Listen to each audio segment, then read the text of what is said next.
The Western Chalukya Empire ruled most of the western Deccan, South India, between the 10th and 12th centuries. This Kannadiga dynasty is sometimes called the Kalyani Chalukya after its regal capital at Kalyani, today's Basavakalyan in Karnataka, and alternatively the Later Chalukya from its theoretical relationship to the 6th century Chalukya dynasty of Badami. The dynasty is called Western Chalukyas to differentiate from the contemporaneous Eastern Chalukyas of Vengi, a separate dynasty. Prior to the rise of these Chalukyas, the Rashtrakuta Empire of Manyakheta controlled most of Deccan and Central India for over 2 centuries. In 973, seeing confusion in the Rashtrakuta Empire after a successful invasion of the capital by the ruler of the Paramara dynasty of Mlpkr,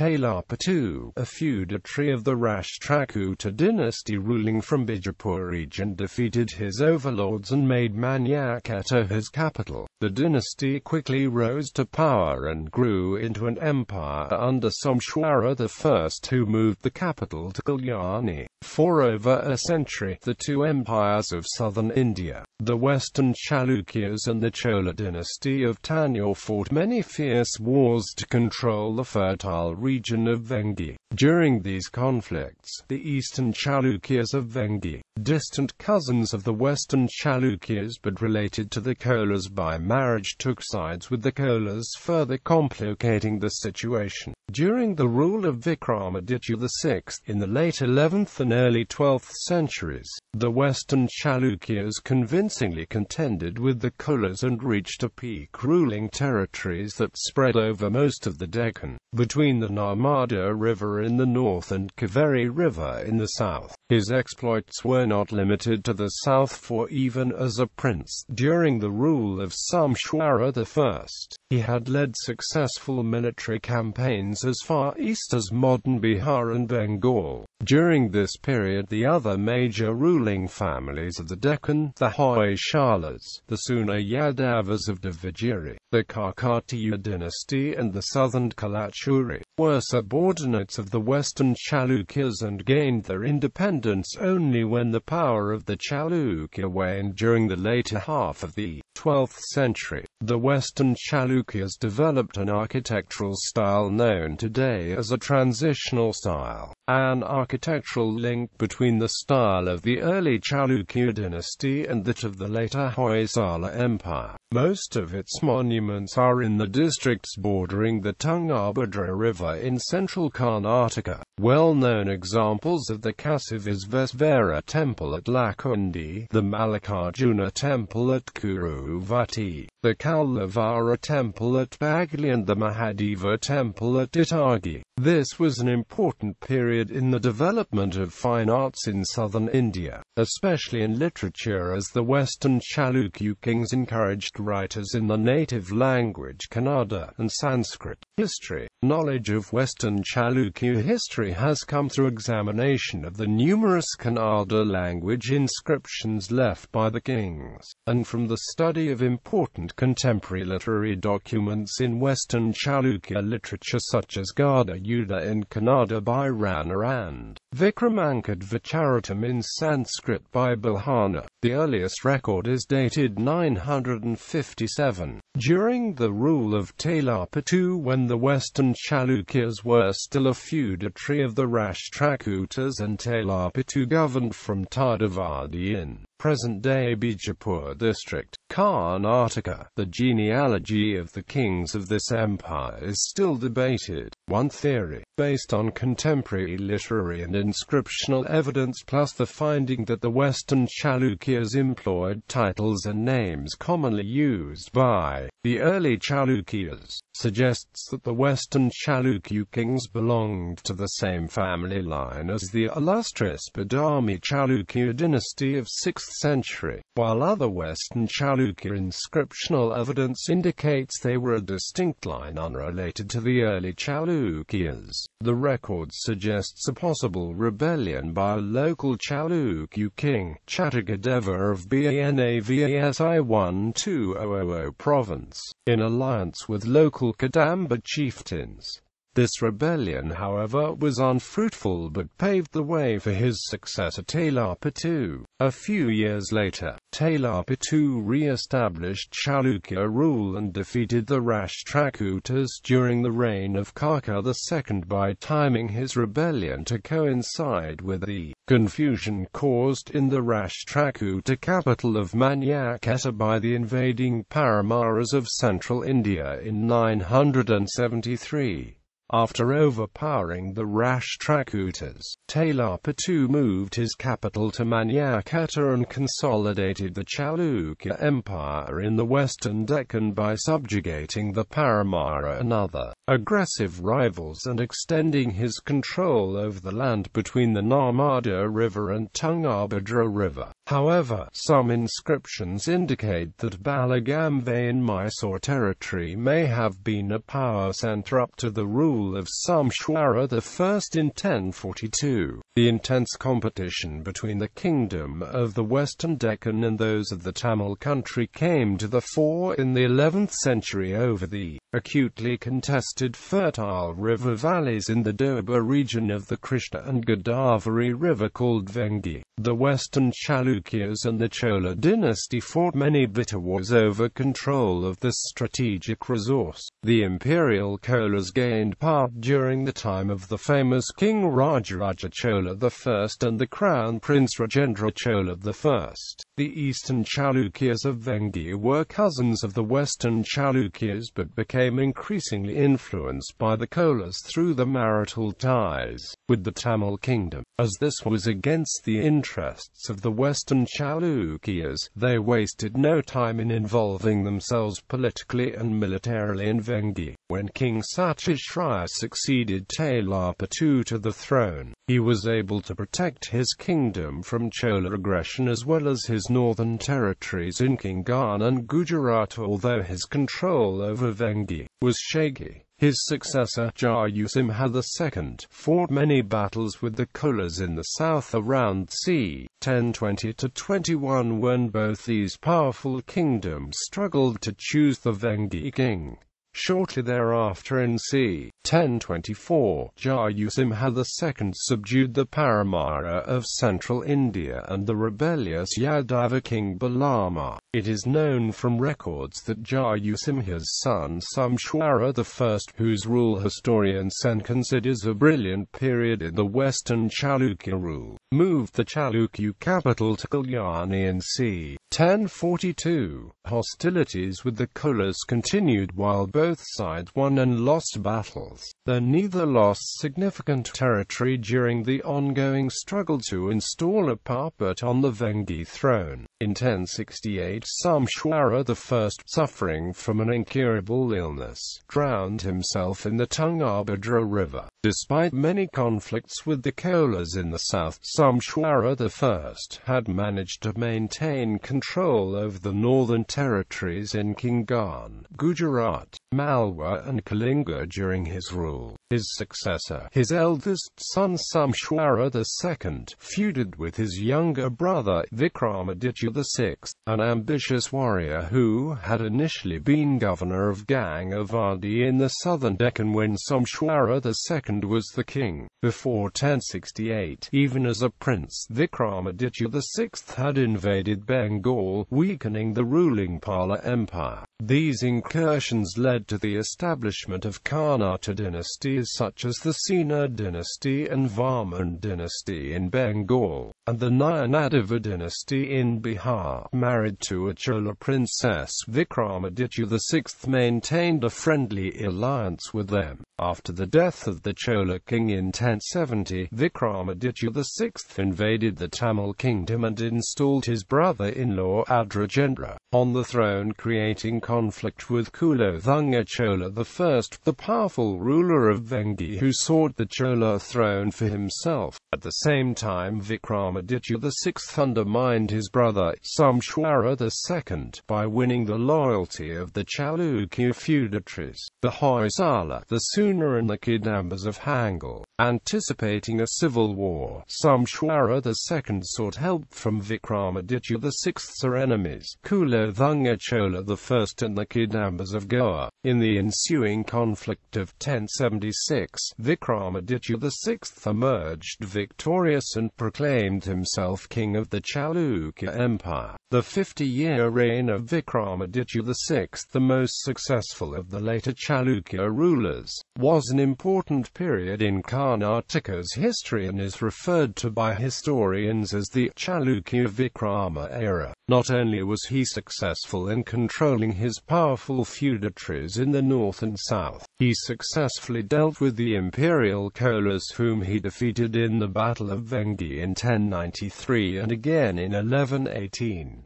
He retained this territory for many years despite ongoing hostilities with the Cholas. This victory in Vengi reduced the Chola influence in the eastern Deccan and made him emperor of territories stretching from the Kaveri River in the south to the Narmada River in the north, earning him the titles Badami.The and Tribhuvanamela. The scholars of his time paid him glowing tributes for his military leadership, interest in fine arts and religious tolerance. Literature proliferated and scholars in Kannada and Sanskrit adorned his court. Poet Balhana, who immigrated from faraway Kashmir, eulogized the king in his well-known work Vikramaditya Charita. Vikramaditya VI was not only an able warrior but also a devout king, as indicated by his numerous inscriptions that record grants made to scholars and centers of religion. The continual warring with the Cholas exhausted both empires, giving the subordinates the opportunity to rebel. In the decades after Vikramaditya VI's death in 1126,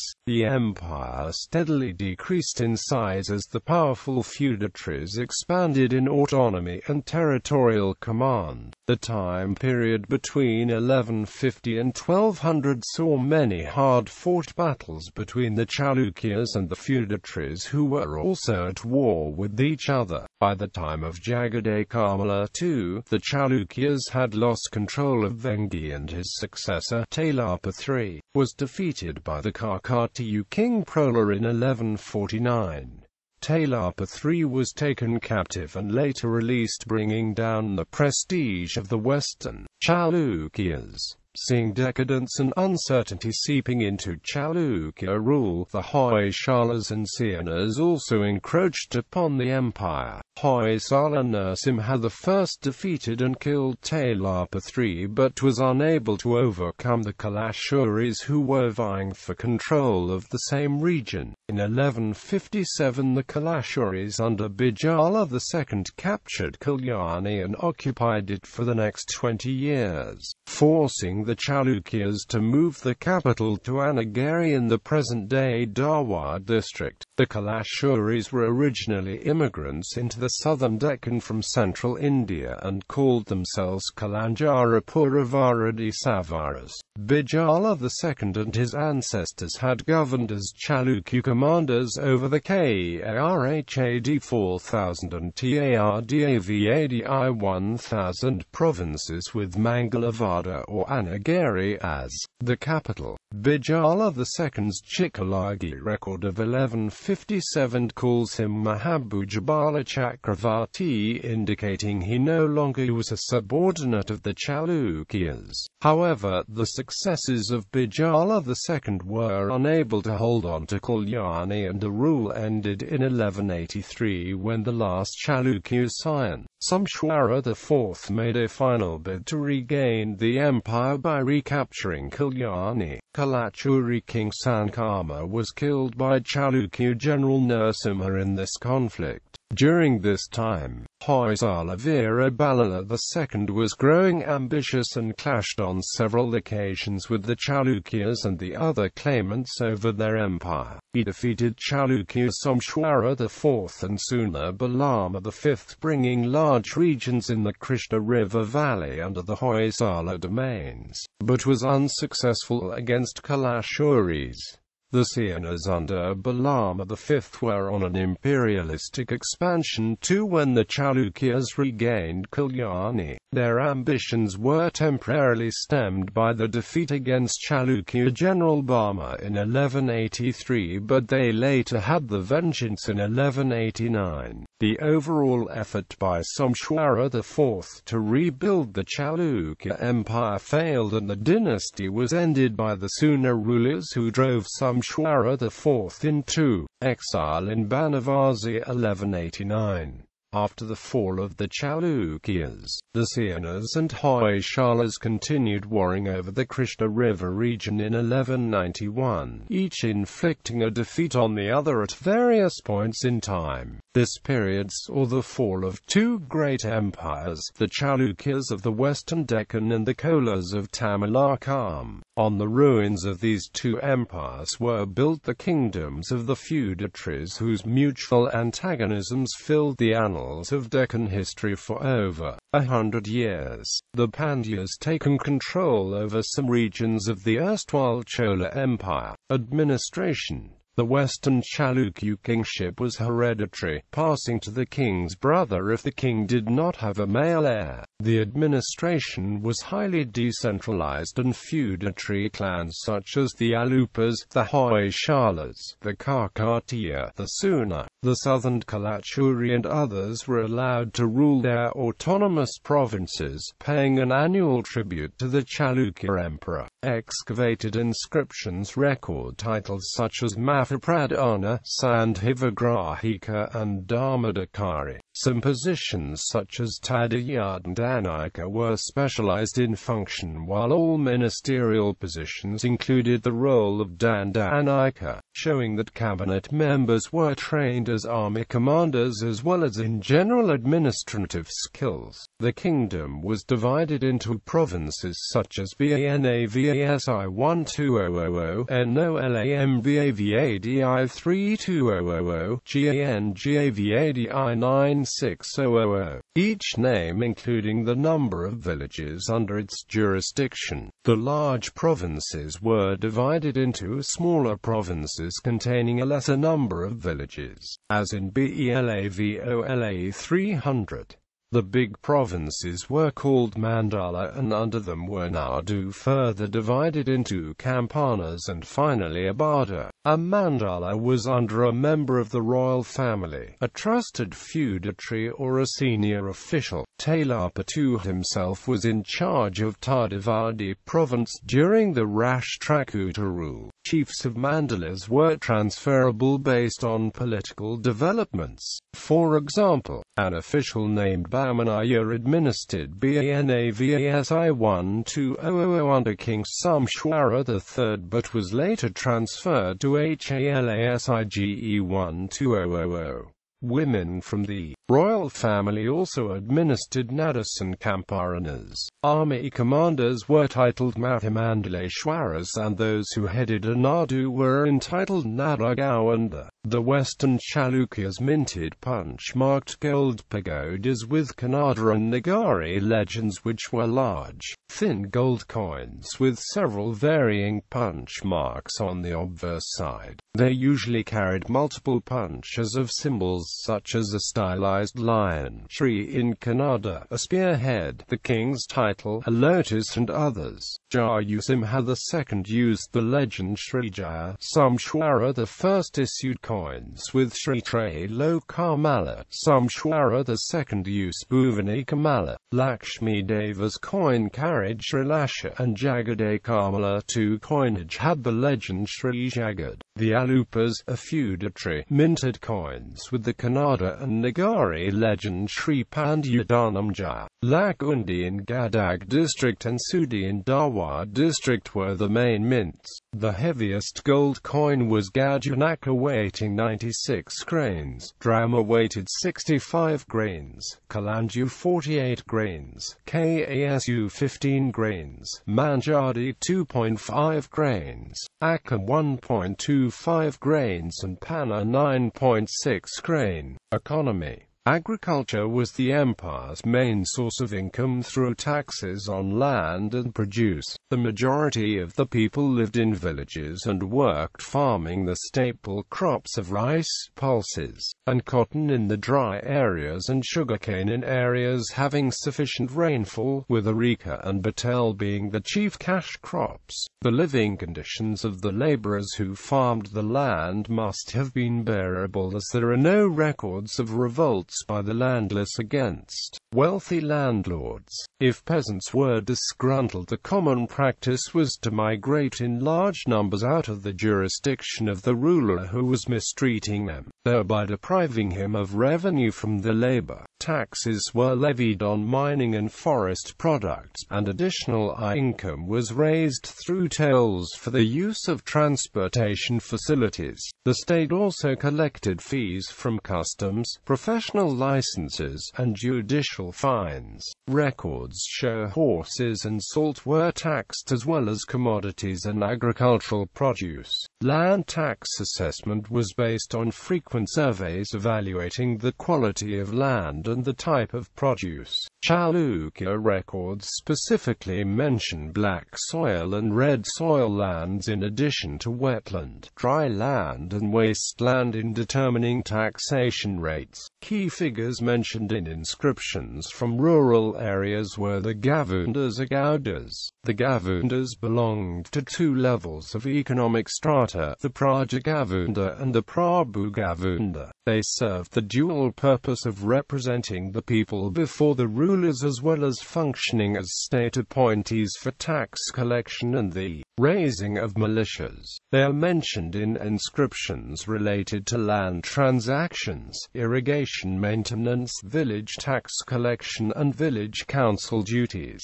The organization of corporate enterprises became common in the 11th century. Almost all arts and crafts were organized into guilds and work was done on a corporate basis. Records do not mention individual artists, sculptors and craftsmen. Only in the regions ruled by the Hoysala did individual sculptors etch the names below the creations. Merchants organized themselves into powerful guilds that transcended political divisions, allowing their operations to be largely unaffected by wars and revolutions. Their only threat was the possibility of theft from brigands when the ships and caravans traveled to distant lands. Powerful South Indian merchant guilds included the Managramam, the Nagarattar and the Anjavanam. Local guilds were called Nagaram, while the Nanadesis were traders from neighboring kingdoms who perhaps mixed business with pleasure. The wealthiest and most influential and celebrated of all South Indian merchant guilds was the self-styled Mlpkr, also known as the 500 Swamis via Mlpkr, who conducted extensive land and sea trade and thereby contributed significantly to the total foreign trade of the empire. It fiercely protected its trade obligations, and its members often recorded their achievements in inscriptions.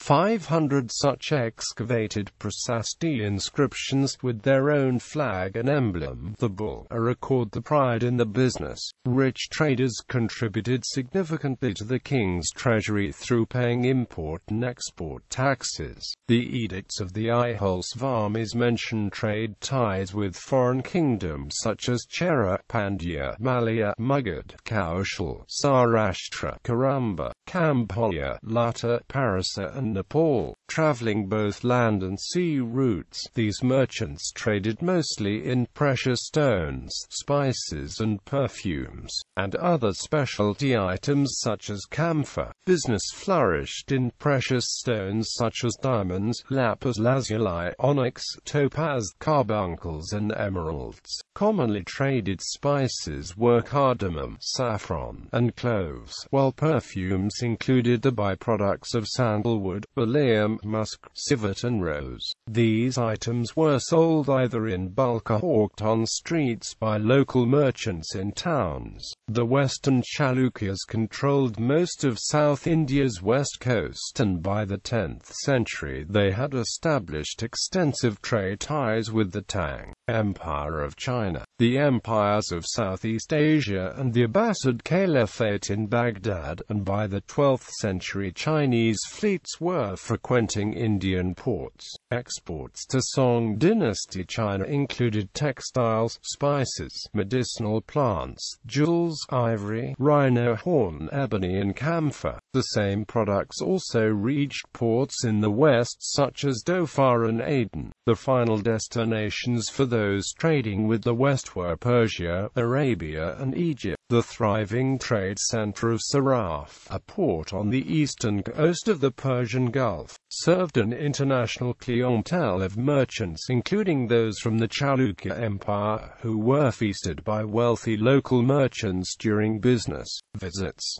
An indicator of the Indian merchants' importance in Saraf comes from records describing dining plates reserved for them. In addition to this, Saraf received aloe wood, perfumes, sandalwood and condiments. The most expensive import to South India were Arabian horse shipments, this trade being monopolized by Arabs and local Brahmin merchants. Traveler Marco Polo, in the 13th century, recorded that the breeding of horses never succeeded in India due to differing climatic, soil and grassland conditions.